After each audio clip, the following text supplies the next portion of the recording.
বিগত 15টা বছরে বা বিভিন্ন সময়ে সরকারের থাকা সত্ত্বেও পুলিশ, গুন্ডা, দুর্নীতিগ্রস্ত দুর্বৃত্তদের হাতে এই তামান্না, আনিস, দেবুদাস, উষাদাস সহ এই পশ্চিমবঙ্গের অসংখ্য আমাদের কর্মীরা, সাধারণ মানুষ, তারা খুন হয়েছেন, জখম হয়েছেন বিভিন্ন সময়ে। আমরা এই বিগত সময়ে আমরা দেখেছি পুলিশ, সরকার তারা কোনো রকম ব্যবস্থা গ্রহণ করেননি।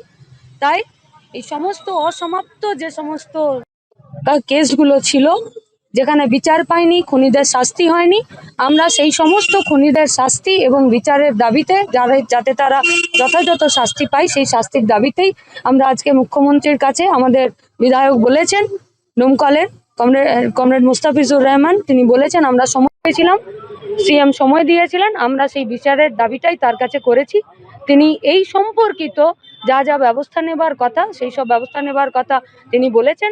আমরা ভবিষ্যতে দেখব যে যাতে এই ধরনের ঘটনা না ঘটে, আর যে ঘটনাগুলো ঘটেছে, যারা খুন হয়েছেন, আমার আশেপাশে যারা আছে তারা প্রত্যেকেই শোকস্তব্ধ পরিবার, এরকম অসংখ্য পরিবার গোটা পশ্চিমবঙ্গে আছে, তারা যাতে দ্রুত বিচার পায়, ইনক্লুডিং আরজি করেও যে খুন হয়েছে, যে ধর্ষণ হয়েছে, তারও বিচার সমেত এই গোটা পশ্চিমবঙ্গের যারা এইভাবে সমস্যাতে খুন হয়েছেন, এই ধরনের যাদের সাথে ঘটনা ঘটেছে, তারা যাতে দ্রুত বিচার পায়, এই বিচারের দাবিতেই আমরা সিএমকে বলেছি পুলিশ এবং প্রশাসন এবং সরকার দ্রুততার সাথে যাতে তারা ব্যবস্থা গ্রহণ করেন এবং সমস্ত কেসের নিষ্পত্তি হয়ে যারা দোষী তারা যাতে দ্রুততার সাথে শাস্তি পান।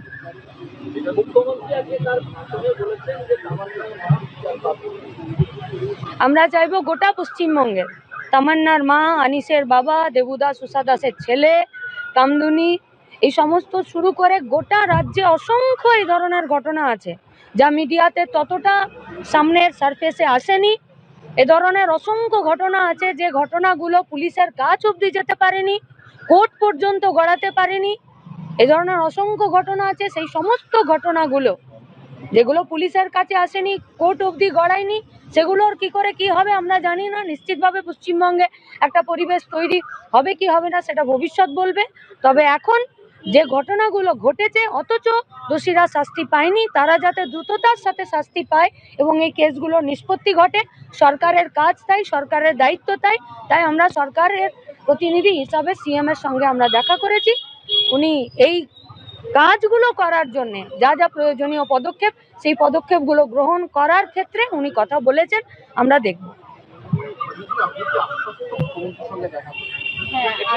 হ্যাঁ,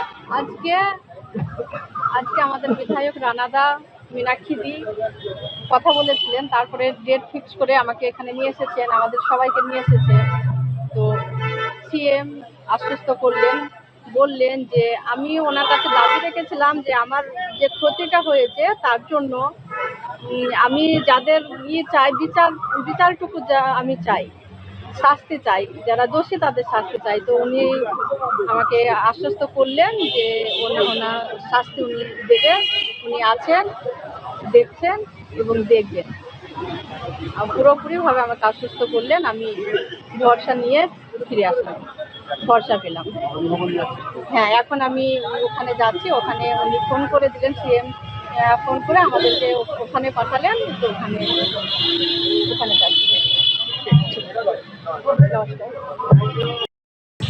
আজকে আমাদের মাননীয় মুখ্যমন্ত্রীর কাছে আমি গত এক সপ্তাহ আগে সময় চেয়েছিলাম যে তামান্নার মা, আনিস খানের বাবা এবং হচ্ছে যে আমাদের দীপঙ্কর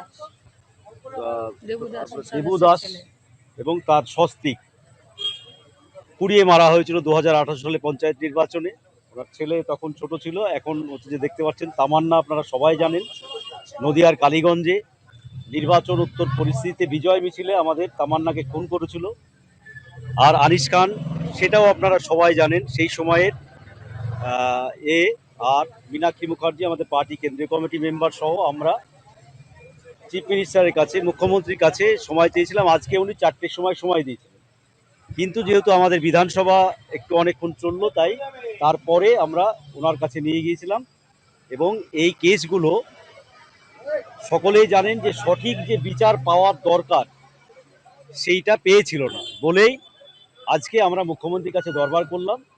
উনি খুবই সহানুভূতির সাথে বিষয়টা দেখার আশ্বাস দিয়েছেন আমাদেরকে, এবং তামান্নার মার সঙ্গে আলাদাভাবে কথা বলা, আনিস খানের বাবার সঙ্গে, দীপঙ্করের সঙ্গে আলাদা আলাদাভাবে কথা বলে যা বিষয় আছে, এবং আমাদের দলের নেত্রী হিসাবে মীনাক্ষী মুখার্জি আমাদের সাথে ছিলেন। তিনি এই 3টে কেসই না, গোটা রাজ্যে আরও এইরকম অসংখ্য কেস আমাদের আছে, সেই বিষয়েও আমরা যে মুখ্যমন্ত্রীর কাছে আবেদন রাখলাম যাতে সেই কেসগুলো যে রিওপেন করা হয় এবং যাতে আসামিরা যারা দোষীরা শাস্তি পায়।